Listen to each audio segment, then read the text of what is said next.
YSR Congress party ఉంది. ఎందుకు 11 పడిపోయారు? 175 మాకే వస్తాయని చెప్పారా లేదా? ఎందుకు గెలవలేకపోయారు? అమరావతి ఏ స్టేజ్లో ఉంది? పోలవరం ఏ విధంగా డయాఫామ్ వాల్ ఇవన్నీ కూడా నాశనం చేశారు. విద్యుత్ 1,20,000 కోట్ల రూపాయలు అప్పు చేయడం, కరెంట్ ఇవ్వలేని పరిస్థితి రావడం, మద్యం మొత్తం హోల్సేల్, రీటైల్, మ్యానుఫ్యాక్చరింగ్ అంతా హస్తగతం చేసుకొని కొన్ని వేల కోట్ల రూపాయలు దోపిడీ చేసి నాసిరకమైన మద్యం పెట్టి ప్రజల ఆరోగ్యంతో ఆర్థికంగా ఇబ్బంది పెట్టడం, సహజ వనరులు మొత్తం దోచేయడం, ఇసుక కానీ గ్రానైట్ కానీ ఒకటి కాదు. ఇంకొక పక్కన మనం చూస్తే లా అండ్ ఆర్డర్ అయితే ఎవరిని ముట్టుకున్నా వాళ్ళ గత చరిత్ర అంతా వచ్చే పరిస్థితి వచ్చింది. నిర్వీర్యం చేసేశారు.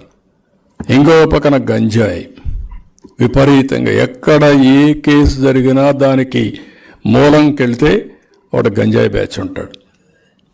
నిన్న కూడా జరిగినటువంటి హిందూపూర్లో జరిగితే దాని వెనకాల కూడా గంజాయి దొంగతనాలు చేసే బ్యాచే కారణమయ్యారు.